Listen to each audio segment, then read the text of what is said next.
Victoria Thorne's insidious demands drove millionaire Alexander Sterling to ban his pregnant wife, Emily Hayes, from City General Hospital. But a crucial detail eluded them. The doctor overseeing Emily's care was her own brother. This is a story of secrets, lies, and an unthinkable betrayal that threatened to destroy not just one life, but an entire family. This is the saga of Alexander, Alex Sterling, the charismatic millionaire whose shocking decision to bar his own pregnant wife from the hospital ignited a chain of dramatic events no one could have foreseen, fueled by the twisted machinations of his mistress, Victoria Thorne. Alex found himself ensnared in a relentless storm that threatened to dismantle everything he had painstakingly built.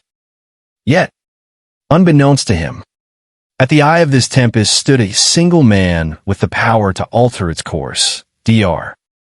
Michael Hayes, Emily's devoted brother. Alexander Sterling had always been a man of towering ambition. Born in a modest neighborhood of Chicago, Illinois, he forged his real estate empire from sheer grit and an unyielding determination to escape the shadows of poverty. By the age of 32, Alex was a self-made millionaire, his portfolio boasting several skyscrapers in downtown Chicago and a dozen luxurious condominiums along the shores of Lake Michigan. He was celebrated for his unrelenting success, admired for his philanthropic endeavors, and envied for his lavish lifestyle. He resided in a stunning penthouse overlooking the Chicago River, a home that commanded sweeping views of the city's iconic skyline. Its marble floors gleamed under the soft glow of artfully dimmed lights, and magnificent crystal chandeliers cast glittering rainbows upon imported Italian furniture. Priceless works of art adorned every wall, framing not just a modern aesthetic, but the very culmination of his hard-won achievements. Everywhere one looked, there was a testament to Alex's journey, irrefutable proof of how far he had ascended. At 35, he married Emily Hayes, a graceful and intelligent woman who worked as a senior consultant for a global financial firm. With her gentle smile and unwavering support, Emily had been the bedrock Alex leaned upon during his most hectic and stressful seasons. Their wedding was a high society affair, prominently featured in local lifestyle magazines and widely admired across social media platforms. The photograph of Alex kissing his bride under an opulent arch of white roses became the stuff of romantic legend. But behind their polished, picture-perfect exterior, small, insidious cracks were beginning to form in their marriage. Alex's insatiable craving for power and prestige began to overshadow his love for Emily.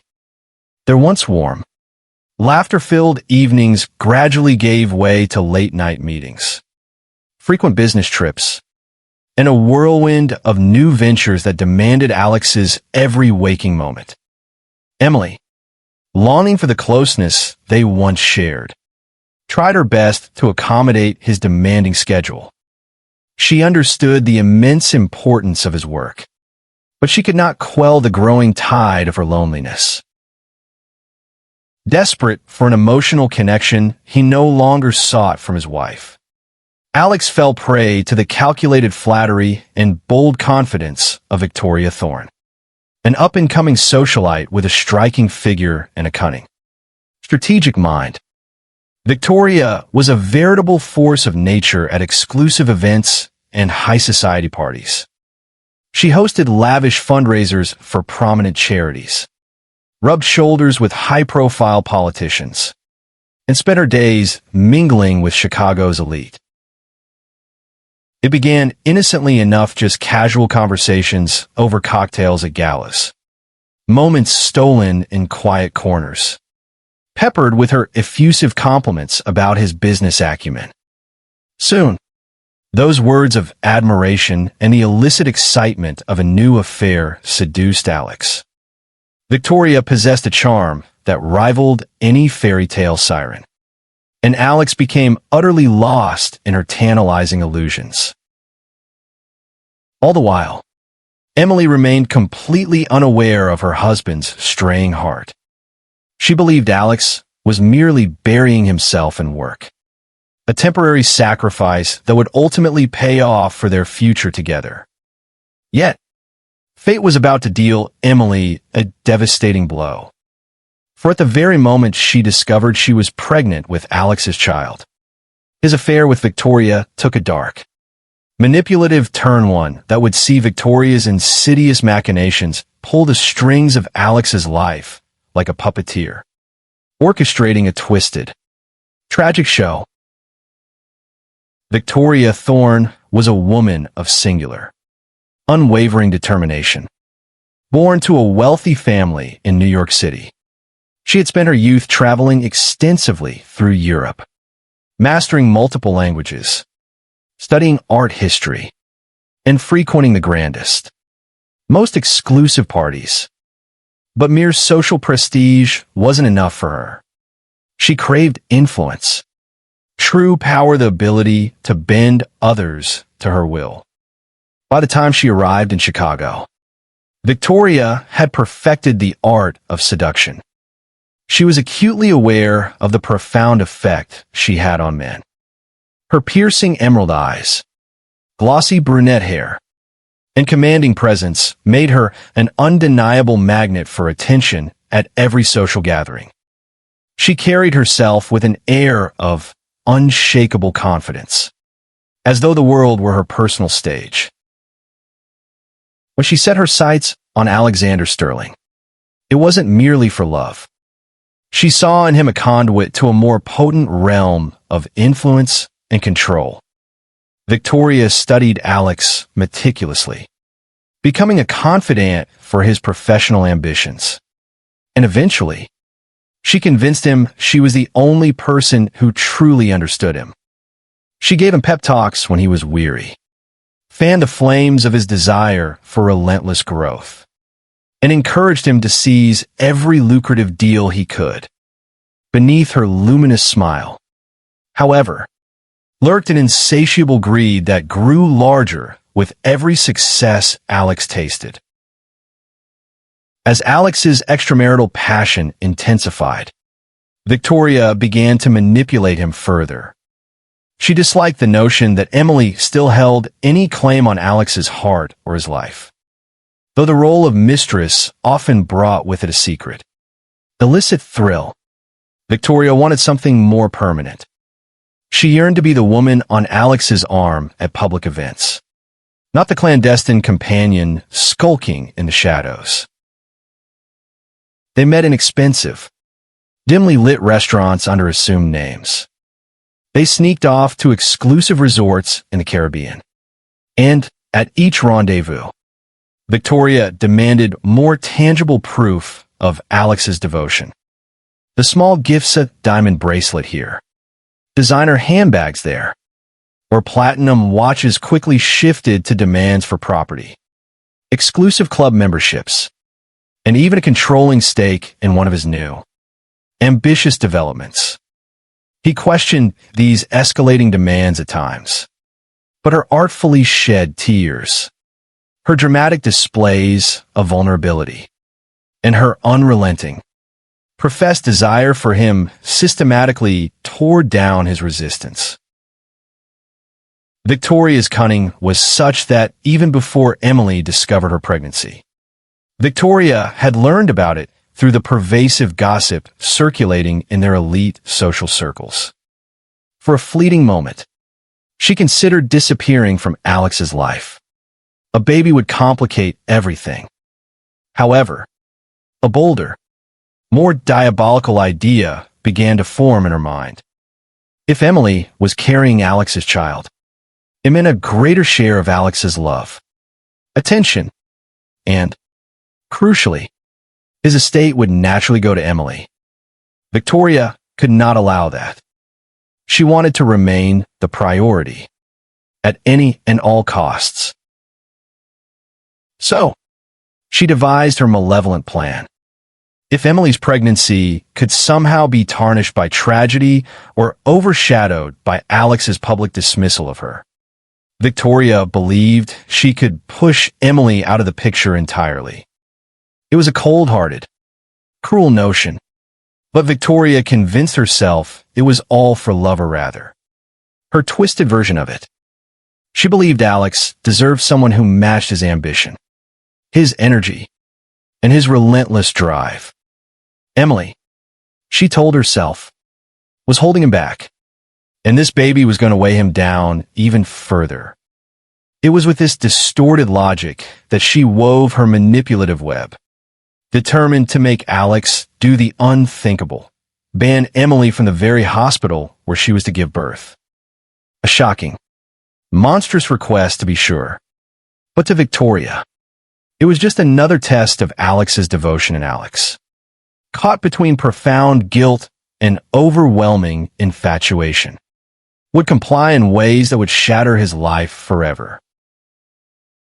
Emily was ecstatic when she confirmed her pregnancy. After 3 years of marriage, she had begun to worry about their future family plans. However, Alex always seemed far too preoccupied with expanding his empire to seriously discuss children. Despite those worries, once the doctor confirmed she was indeed pregnant, Emily felt a surge of profound hope. Perhaps this was the blessing that would bring them closer again. A miracle that might soften Alex's increasingly hardened exterior. Her brother, Michael Hayes, whom her parents had adopted when he was 6, was a brilliant doctor who had dedicated his life to serving those in need. Michael specialized in obstetrics and gynecology, a field that fascinated him because it represented life, hope, and new beginnings. Emily couldn't wait to tell him the joyous news. She arranged to meet him at a cozy cafe in Lincoln Park, a place where she often enjoyed reading. A chilly wind was blowing off Lake Michigan that morning, rattling the cafe windows. Despite the draft, the interior radiated warmth, thanks to the bustling staff and the aromatic scent of coffee beans roasting in the background. Emily was dressed in a simple wool coat and scarf, her cheeks reddened by the cold. She beamed with excitement as soon as she spotted Michael walking in. Tall, with neatly trimmed hair and kind brown eyes, Michael shared little physical resemblance with his sister, but the two were as close as any biological siblings could be. She broke the news over steaming mugs of hot cappuccino. Michael's eyes glowed with genuine joy, and he reached out to gently squeeze Emily's hand. "That's wonderful, Ing," he exclaimed, reverting to the childhood nickname he used whenever he was particularly proud of her. "How's Alex taking the news?"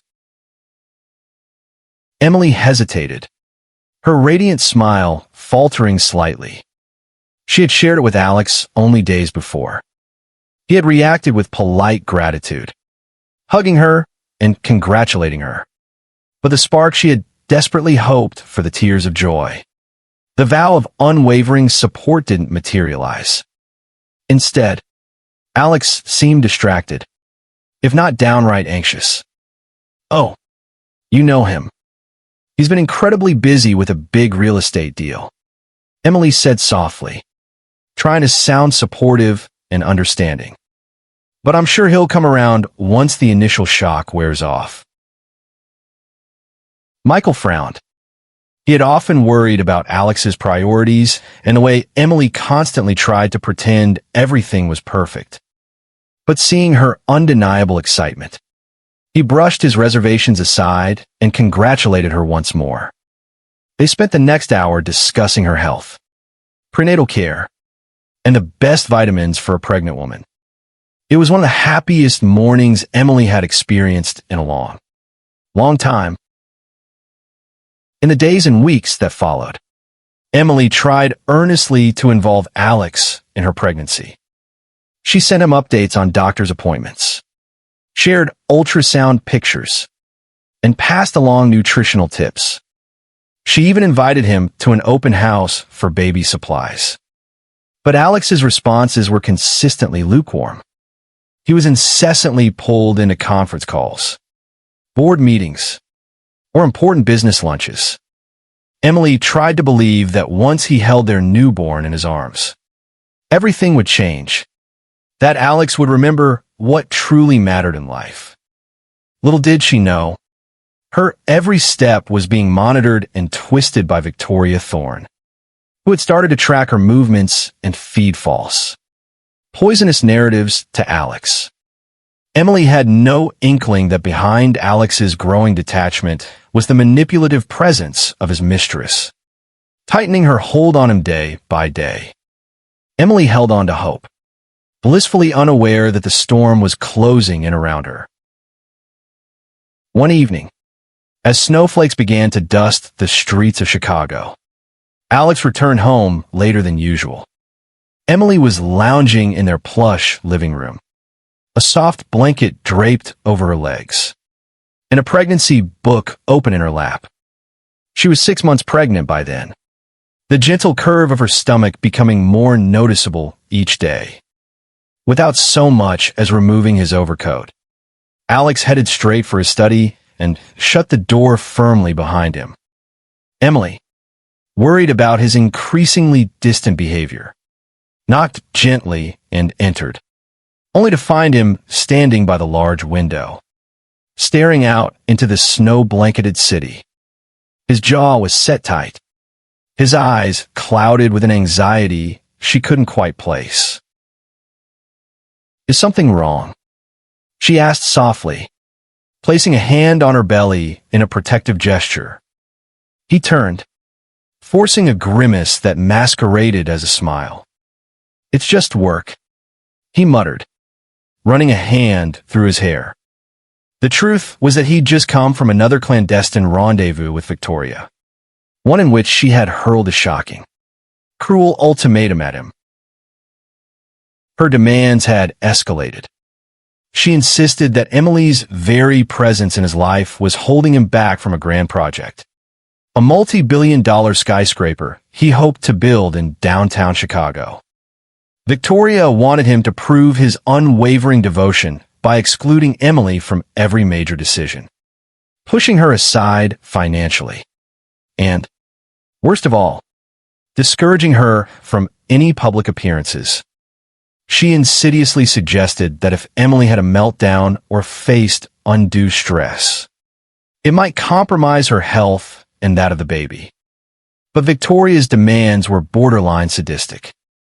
She even callously suggested that if Emily ended up losing the child due to stress or other complications, so be it. Alex found himself horrified but utterly ensnared by the emotional chains that Victoria had so expertly wrapped around him. For days, he resisted. He told Victoria that banning his pregnant wife from the hospital for delivery was unthinkable, monstrous. But Victoria threatened to ruin him. She had amassed evidence of insider dealings, secret bribes, and hush money that Alex had paid to local politicians for crucial building permits. She promised that if Alex didn't do exactly as she said, she would leak every scandalous piece of evidence to the press.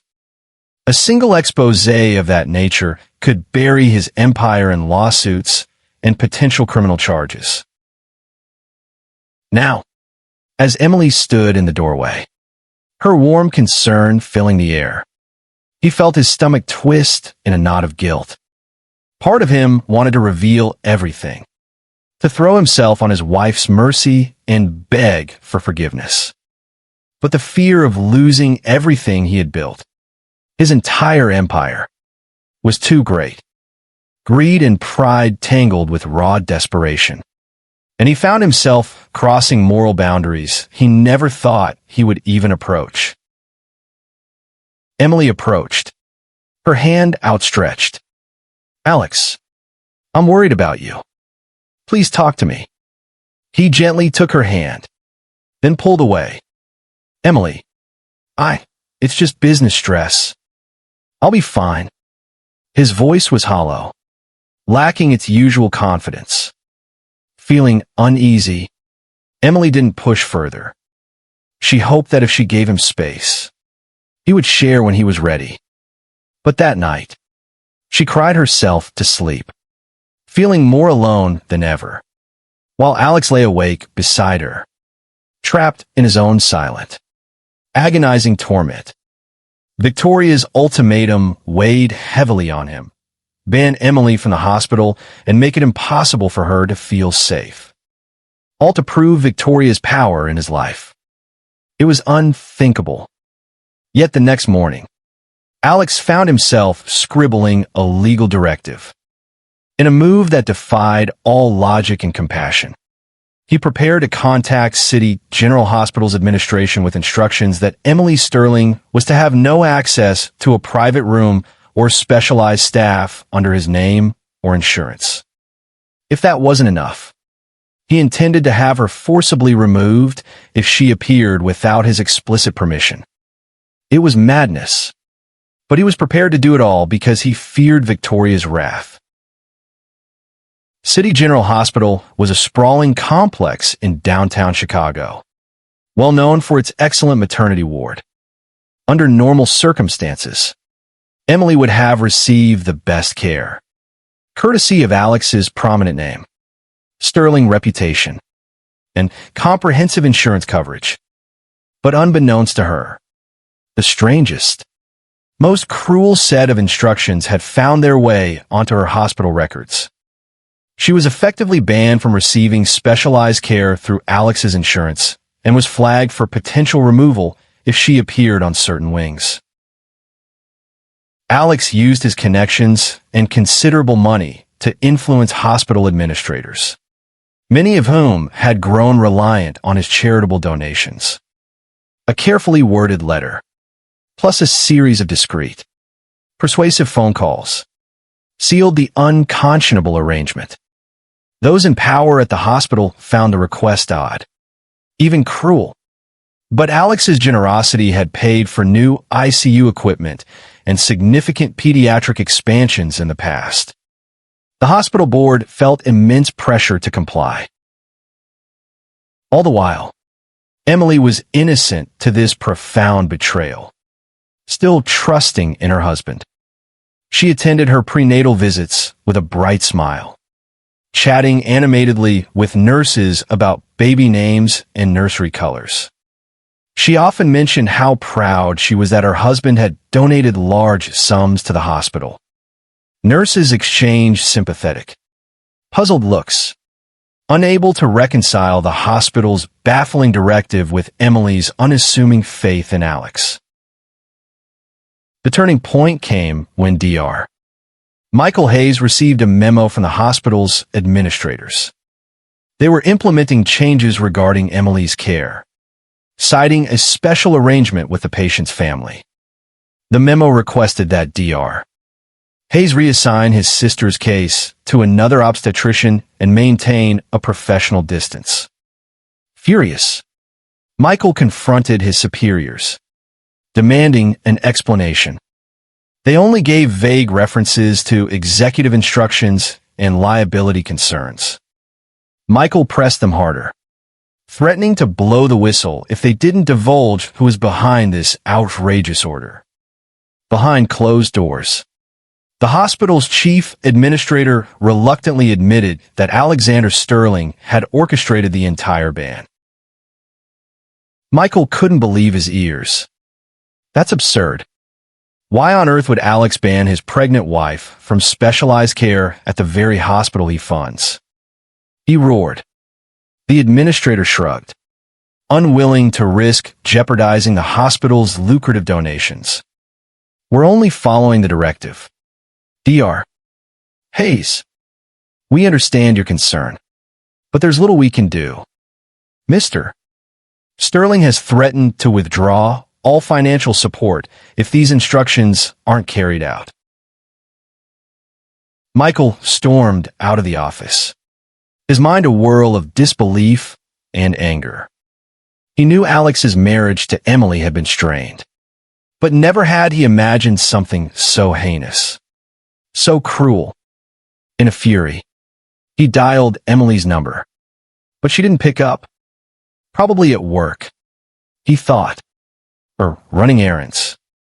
He left a voicemail, urging her to call him as soon as possible. Consumed by protectiveness for his sister, Michael began to investigate. He spoke to staff members who had heard hushed rumors of Alexander Sterling's affair with Victoria Thorne. The more he learned, the more his anger simmered. He decided he would confront Alex directly, man to man, if only to make sense of the madness.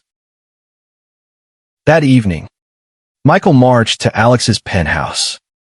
Unannounced, the doorman recognized him as Emily's brother and let him in. Heart pounding with a mixture of rage and trepidation, Michael rode the private elevator to the top floor. The elevator doors parted, revealing a foyer lined with modern art and a grand piano in the expansive living room. Alex was there, seated on an Italian leather sofa, sipping whiskey as if he were expecting some impending catastrophe. Michael wasted no time. "Alex," he spat, his voice trembling with fury. "I just discovered your so-called arrangement with City General. Care to explain why my sister's been effectively banned from the hospital's maternity ward?" Alex stiffened, his knuckles tightening around his whiskey glass. He exhaled slowly before answering in a quiet, strained monotone. "It's complicated, Michael. This is my private life, and I have my reasons." "Your reasons?" Michael echoed, incredulous. "Emily is your wife, and she's carrying your baby. This is not just your private matter anymore. It's a moral issue. And in case you forgot, I'm her doctor. She deserves the best care possible." Alex stood, pointedly avoiding Michael's fiery gaze. "I can't discuss this." Michael saw the guilt etched on Alex's face, but it only served to stoke his ire. "You'd better discuss it. If you don't revoke those instructions, I'll be forced to take legal action. I won't let you put Emily in danger." For a moment, the two men glared at each other, the silence crackling with palpable tension. Then Alex, his voice on the edge of desperation, spoke words that Michael would never forget. "You don't understand. Michael, I have no choice." And with that, he sank back onto the sofa, head in his hands. Michael stood there, unsure whether to feel rage or pity. In Alex's eyes, he saw a man tortured by his own misdeeds. But that did nothing to lessen the devastation he was inflicting on Emily. Without waiting for an invitation to leave, Michael turned and left, vowing to do everything in his power to protect his sister and her unborn child. Emily was in her 7th month when the unthinkable happened. She received a voice message from her health insurance provider referencing recent changes to your coverage under Mr. Alexander Sterling's policy. Confused, she dialed their helpline only to be given the runaround. Each representative claimed they could not share details, citing policy updates. Alarmed, she tried to schedule a routine ultrasound at City General. She was told the earliest slot available was 3 weeks away, an unusual wait for a VIP donor's wife. Sensing something was deeply amiss, Emily decided to contact Dr. Michael Hayes for help. They met again in the same cafe where she'd first told him about her pregnancy. This time, there was no celebratory mood. Emily wore a worried expression, her hands shaking as she stirred her tea. Michael, equally distraught, struggled to find the right words. "There's something I need to tell you," he began, swallowing hard. Alex is behind all this. He arranged to restrict your access at the hospital. I'm so sorry. Emily's face went pale. That can't be. Why would he do that? Her mind raced with confusion, denial, and a growing sense of dread. We might be going through a rough patch, but Alex loves me. He loves her baby. Michael squeezed her hand gently.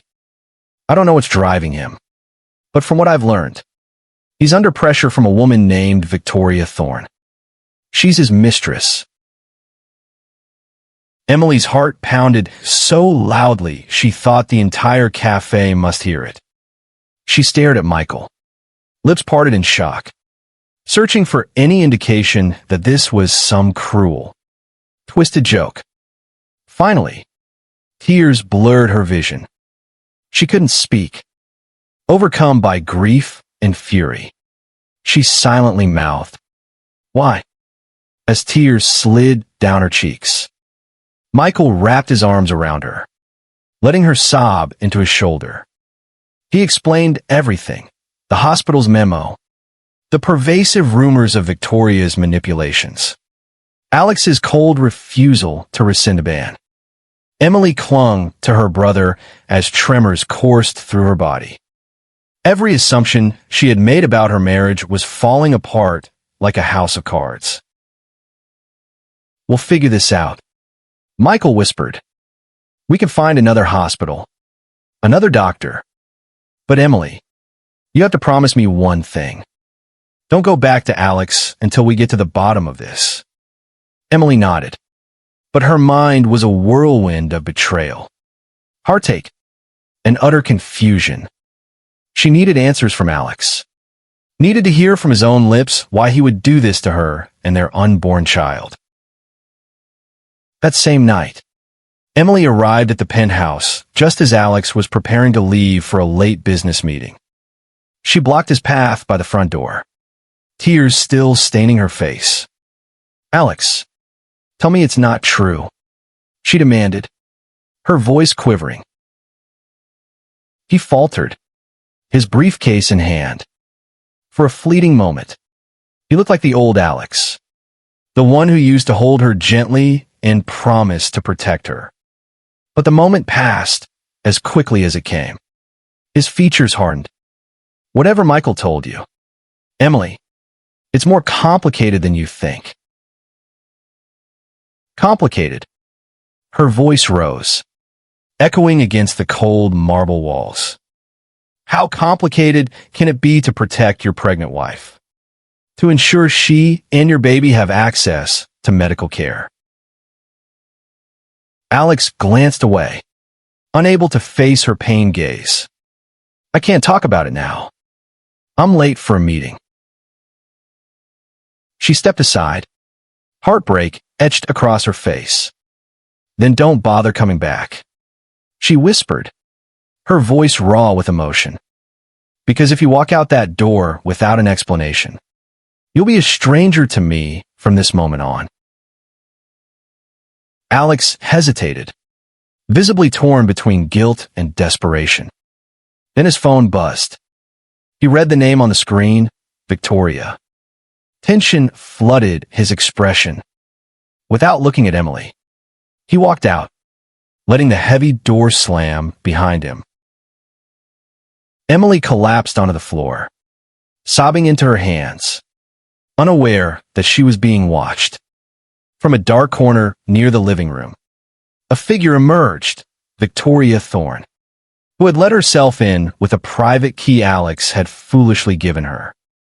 She had witnessed the painful confrontation, a triumphant, cruel smirk playing on her lips. Emily looked up, eyes widening in shock at the audacity of the intruder. "Poor Emily," Victoria purred, crossing the room with an air of insufferable arrogance. "I'm afraid you never stood a chance. Alex belongs to me now." Emily gripped the edge of a nearby chair, struggling to stand. Her mind reeled. "Get out," she hissed, her voice laced with venom. You snake. Get out of my house." Victoria laughed. A cold, brittle sound as she brushed imaginary dust from her manicured nails. "I won't stay long. I just wanted to see how you'd take the news. Judging by your reaction, it's as pitiful as I imagined." She paused, her eyes scanning Emily's swollen belly with undisguised malice. "You should look after yourself, dear. Stress isn't good for the baby." Before Emily could respond, Victoria turned and strolled out, leaving Emily shaking with rage and profound heartbreak. In that moment, Emily knew she couldn't remain in the penthouse any longer. Gathering a few essential belongings, she rushed outside, ignoring the concerned doorman, and hailed a taxi. She had no specific destination in mind, only a frantic, overwhelming need to escape the nightmare her life had suddenly become. Once out on the streets, Emily felt the stark Chicago winter gnawing at her skin. She clutched her small suitcase, trembling partly from the biting cold, partly from sheer despair. She took shelter in a modest hotel far from the glitz and glamour of her usual surroundings. As she settled into a cramped, impersonal room, the harsh reality hit her. She was effectively homeless, pregnant, and betrayed by the man she once thought was her soulmate. Days passed in a fog of grief and disbelief. Emily kept to herself, too ashamed and heartbroken to reach out to friends.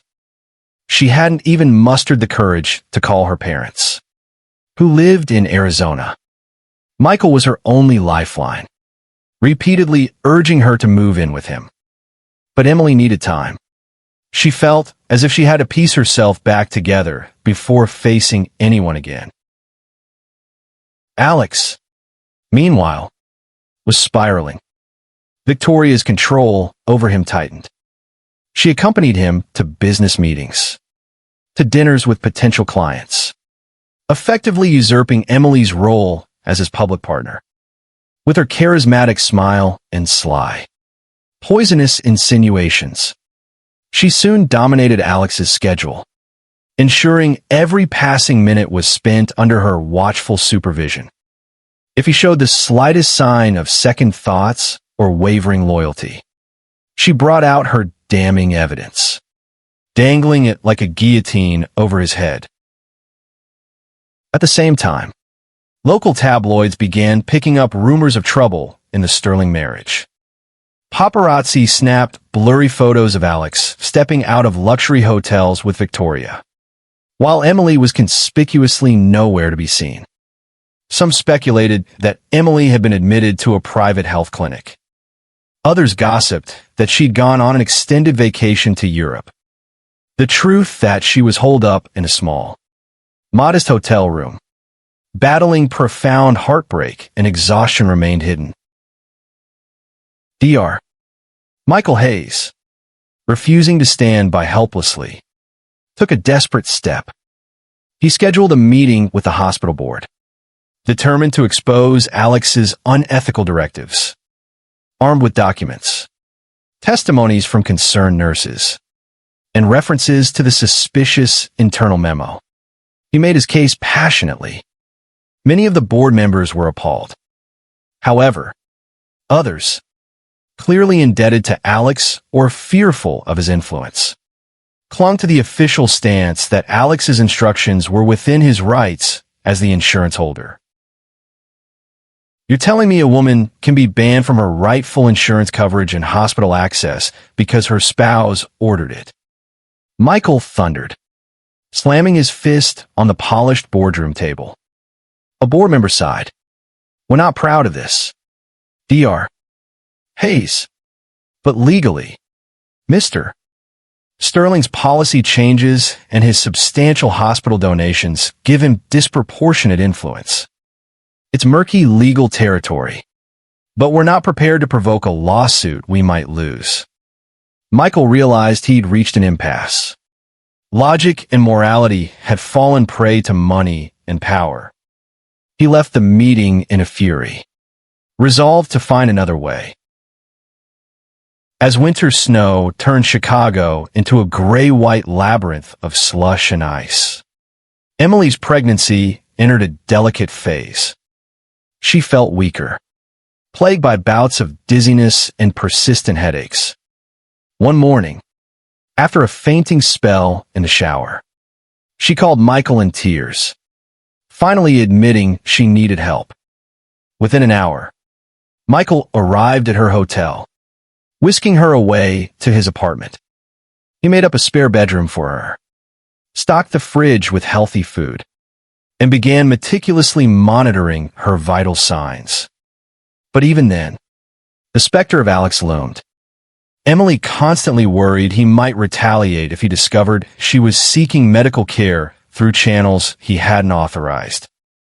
She feared for her safety, her child's, and even Michael's career. But her brother's unwavering support gave her strength. He reassured her that no matter how dark the shadows got, he would protect her. Meanwhile, Alex tried to numb his guilt with whiskey and unrelenting work. He drowned himself in contracts, spent late nights rewriting proposals, and forced his mind to stay occupied.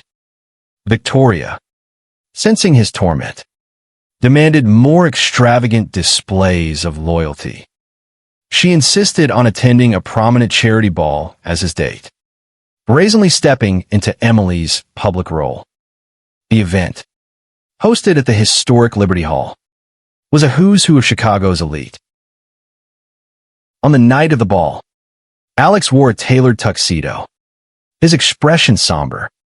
Victoria glided across the marble floors in a shimmering, ostentatious gown, her arm looped possessively through his.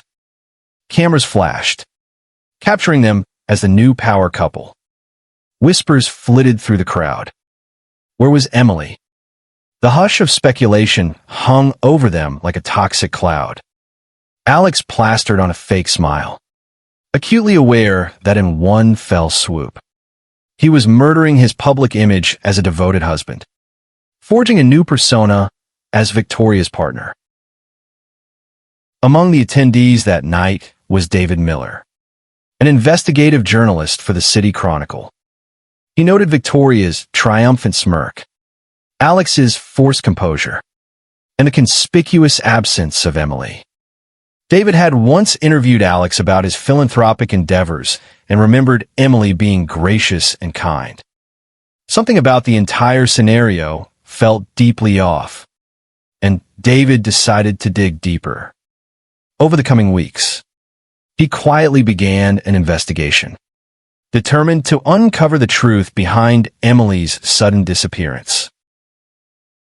David Miller was known for his tenacity, having blown the lid off political corruption cases and charity fund scandals.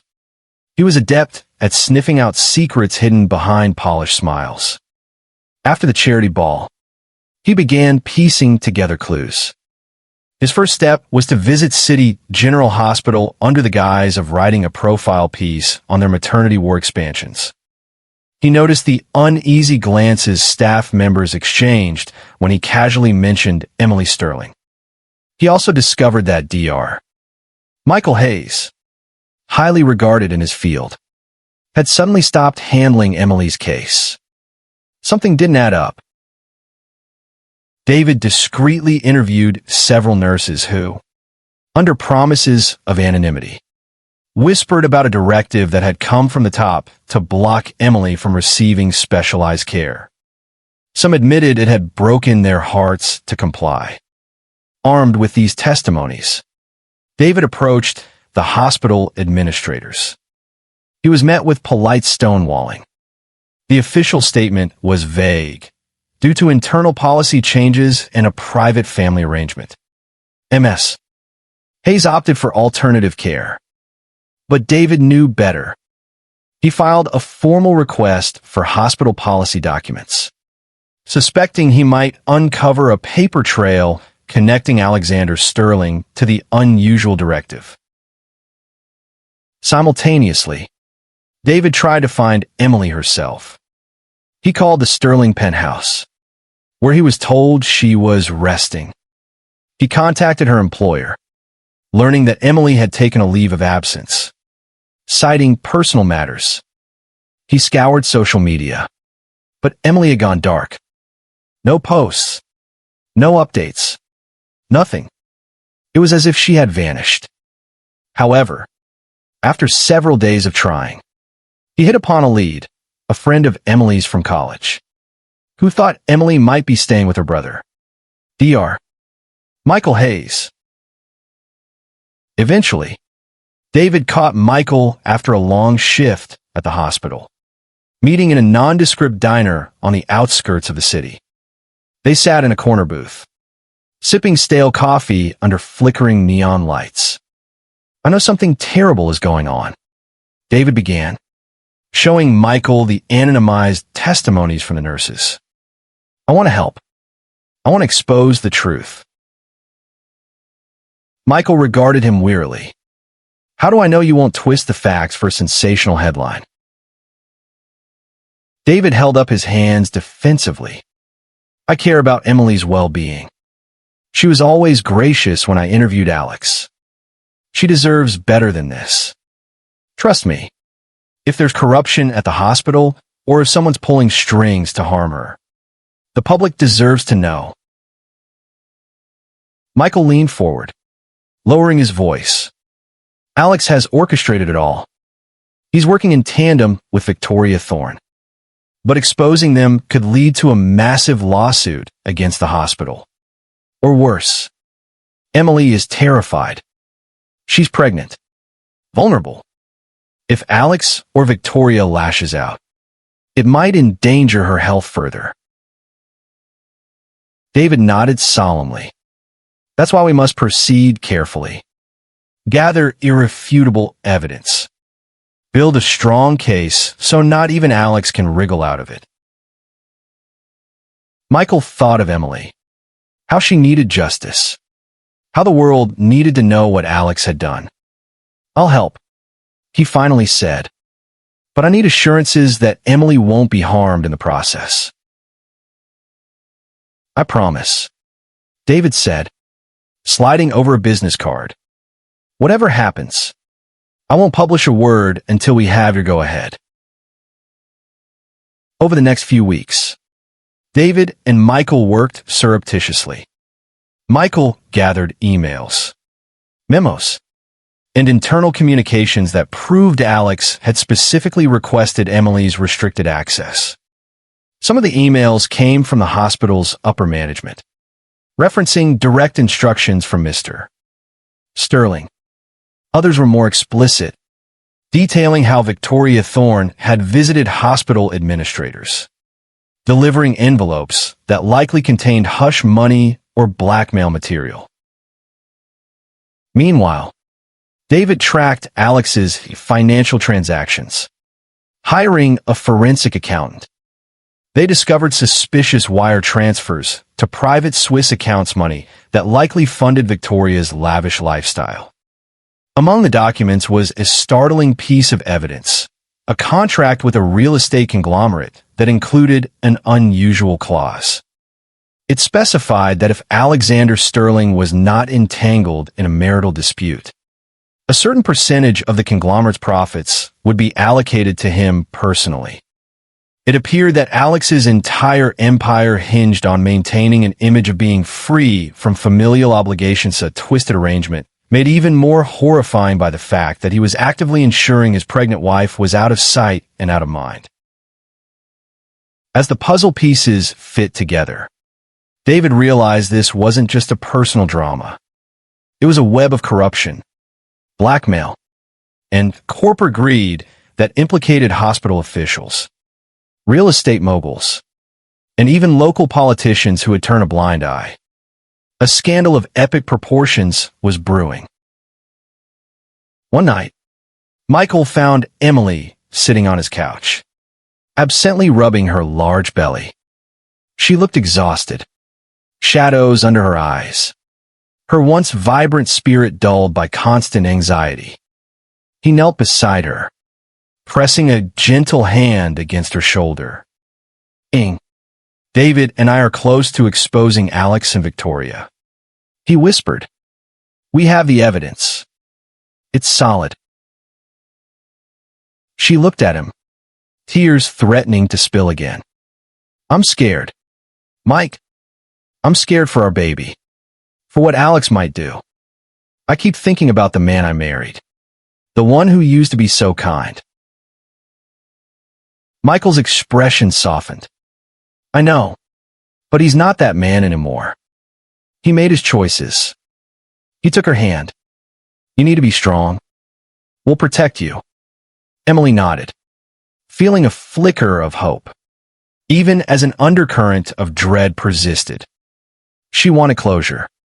She wanted her life back, free from the chains of betrayal that had bound her for so many months. As Emily approached her 8th month, the tension reached a fever pitch. Alex had grown increasingly erratic, torn between guilt over Emily's plight and fear of Victoria's blackmail. At times, he lashed out at business associates, snapping at employees for minor mistakes. Other times, he would lock himself in his study for hours, ignoring Victoria's demands. She recognized his slipping control and redoubled her manipulative efforts. Victoria suggested a final, wicked scheme if Emily attempted to show up at City General when she went into labor. Alex should have her removed by hospital security. In Victoria's twisted logic, such public humiliation would break Emily once and for all. Desperate to hold on to his empire, Alex reluctantly agreed. Together, they bribed a small security firm to be on standby. Their orders were clear: deny Emily and her brother, Dr. Hayes, any access to private facilities. But fate had other plans. In late February, a fierce winter storm bore down on Chicago. Snowdrifts piled high, roads iced over, and the city ground to a halt. It was during this blizzard that Emily's labor pains began. She woke in the middle of the night, gasping as sharp contractions tore through her abdomen. Michael, hearing her cries, rushed to her side. In a panic, he realized they had no choice but to attempt the treacherous drive to City General. There simply wasn't time to arrange another facility or for a private doctor to reach them safely. They braved the storm, Michael driving cautiously as snow battered the windshield. Emily gripped the dashboard, breathing through waves of intense pain. When they finally arrived at the hospital's emergency entrance, they were met by an unsympathetic security guard. He recognized Emily's name immediately, glancing at a file on his phone that held Alex's directive. I'm sorry, ma'am. I have orders not to admit you to the private maternity wing, the guard said, shifting uncomfortably. Michael exploded with anger. She's in active labor. You can't do this. The guard shook his head, mumbling about orders, but seeing the sweat bead on Emily's brow, hearing her labored breathing, the nurse on duty rushed over. Another contraction hit, and Emily screamed, buckling. Seeing her in such distress, the guard hesitated. This wasn't some minor inconvenience. This was a matter of life and death. He panicked, stepping aside to allow the nurse to bring Emily in on a wheelchair. Moments later, a second set of guards, evidently from the private firm Alex hired, tried to intervene. Michael physically stood in their way. Chaos broke out in the hospital corridor, staff members shouting for them to move the scuffle away from the pregnant woman. Finally, the hospital's chief medical officer intervened, threatening the private guards with legal action if they continued to obstruct Emily's admission. As Emily was rushed into a delivery room, sweat pouring down her forehead, she caught a glimpse of Alex in the hallway. He had arrived, probably tipped off by the security team. Snow dusted his coat, and he looked frantic, torn between wanting to follow Victoria's plan and the undeniable reality that his child was about to be born. Their eyes locked for a moment, Emily's gaze full of pain and betrayal. Alex's filled with guilt and confusion. Victoria appeared at his side, hissing something in his ear, but for once, Alex brushed her off and strode toward the delivery room. Michael blocked him at the door, fists clenched. "She doesn't need you," he growled. "You lost that right." Alex stared at Michael, voice trembling. "She's my wife. That's my child." Michael's face hardened. "A wife you betrayed. A child you tried to deny. Get out, or I'll have real hospital security throw you out." Alex froze, tears filling his eyes. He looked over Michael's shoulder to see Emily on the hospital bed. Doctors and nurses preparing for the final stage of labor. She was breathing heavily, tears streaking her face. He wanted to speak, to plead for forgiveness, but the weight of his sins crushed him. Then, with a heavy sigh, Alex turned and walked away, leaving the hospital corridor and a furious Victoria calling after him.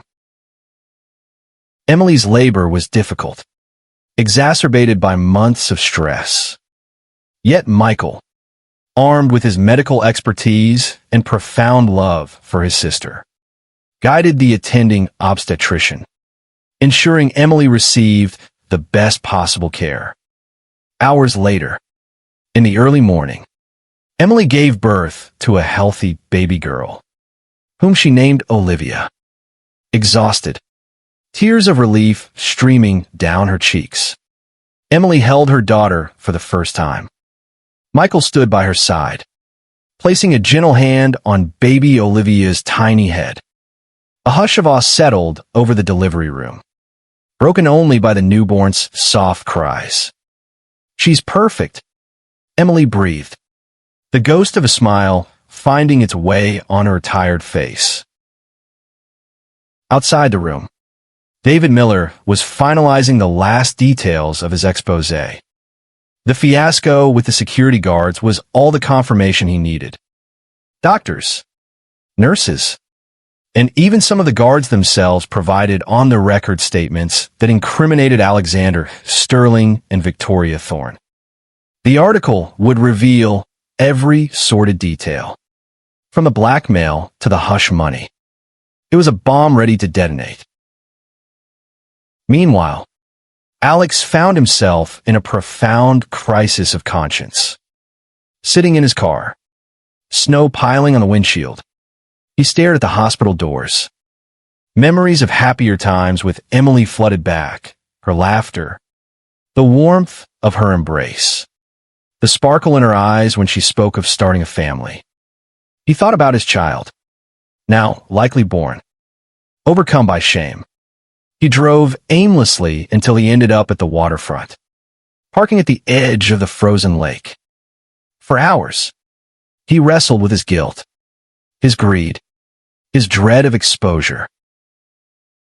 When dawn broke, he knew what he had to do. He first went to a lawyer, confessing everything: the blackmail, the hospital arrangement, the corrupt corporate deals. Then he called Victoria, his voice shaking as he told her it was over. She shrieked threats and curses at him, but he hung up, feeling an odd sense of liberation. Finally, he found the courage to return to the hospital, but it was too late for redemption in the eyes of the staff. Word had spread of Alex's directive. Nurses glared. Security stood on alert. Some doctors refused to meet his gaze. Alex approached Emily's recovery room, heart pounding. Michael stood sentry at the door, arms crossed. "I've come to see my daughter," Alex said in a low voice. "Please, Michael, let me see her." Michael eyed him with obvious contempt. "She's asleep. Emily doesn't want you here." Alex swallowed hard. "I understand. But please, just for a moment." Michael glanced at Emily, who from her bed looked weary. A swirl of emotions etched on her face. She held baby Olivia protectively in her arms, uncertain if she should let Alex approach. After a long pause, she gave a small nod, and Michael stepped aside, albeit reluctantly. Alex entered, each step feeling heavier than the last. He looked upon Emily, her face pale but filled with a quiet strength. In her arms, Olivia slept peacefully, little fingers curled against her cheek. "I'm sorry," Alex whispered, tears forming. "I've been a monster." Emily said nothing, stroking Olivia's hair. She couldn't bring herself to speak. There were no words that could mask the enormity of his betrayal. Finally, Alex fell to his knees beside her bed, trembling as sobs tore from his chest. "Please, Emily," he choked out. "I'll do anything to make this right." Emily stared at him, her own tears threatening to spill again. But her maternal instincts overrode any pity for him. She looked down at Olivia, gently kissing her forehead. "I'm here to protect my daughter," she said quietly. "Whatever you choose to do from now on, that's your burden. You've already done enough damage." Alex nodded, crushed by the weight of her words. He reached out a trembling hand, and Emily let him touch Olivia's tiny hand. The baby stirred, wriggling in response, and Alex felt a rush of fatherly love that was both beautiful and searing in its intensity. It was a moment that came too late, clouded by guilt and regret. He rose, stepping away from the bed. "I'll sign over everything to you, the properties, the funds. You and Olivia deserve security." His voice shook with sincerity. "I know you may never forgive me, but I need you to know I will spend the rest of my life atoning for what I've done." Emily closed her eyes, tears slipping down her cheeks. "Leave, Alex," she finally whispered, her voice trembling. "I need time with my daughter. Time to heal. If you want to help, start by letting me live in peace."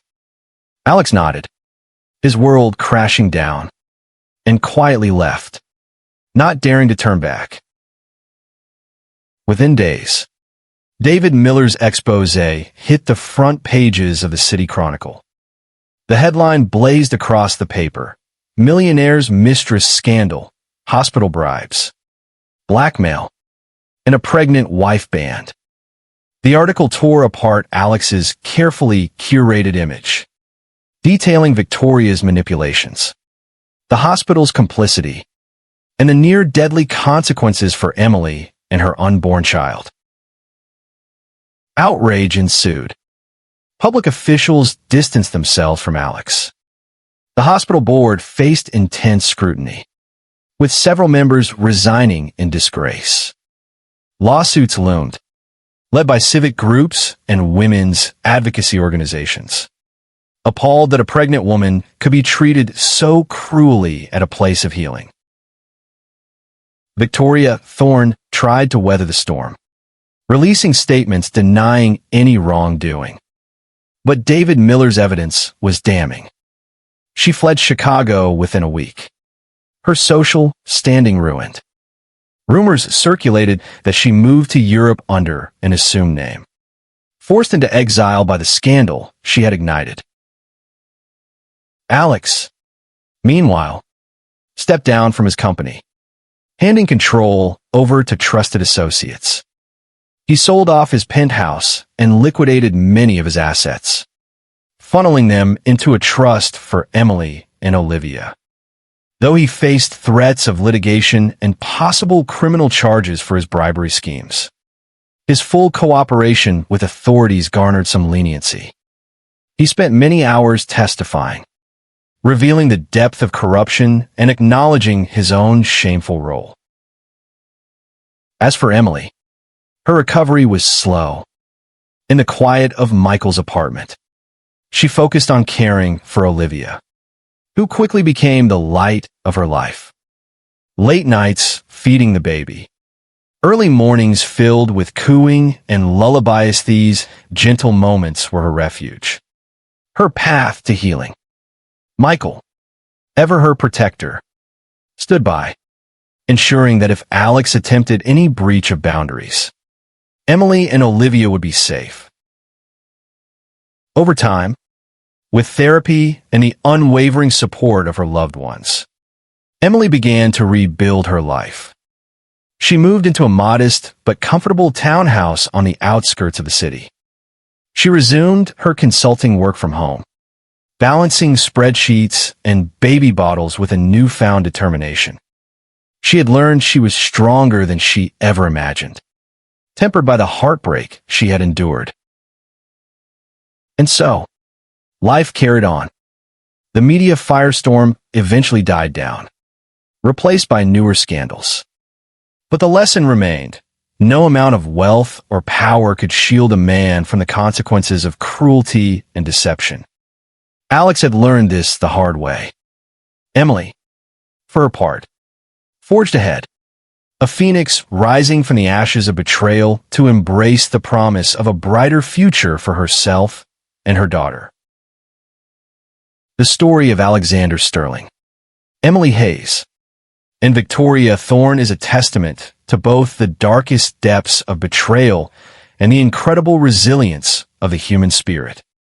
In the end, love did conquer, though not the toxic love born of greed and manipulation, but the pure, unbreakable love of a mother for her child and a brother for his sister. Emily, once trapped in a gilded cage of power and deceit, emerged stronger, embracing the hope she found in her newborn daughter's eyes. Alex, stripped of his illusions and broken by remorse, faced the long and arduous aftermath of his choices. Proof that no one is truly untouchable when the truth comes to light. If you were gripped by this tale of passion, betrayal, and ultimate redemption, please show your support by liking this video, sharing it with others who appreciate dramatic storytelling, and subscribing to our channel for more compelling narratives. Your engagement helps us bring more stories like this to light. Don't forget to hit the notification bell so you never miss an update.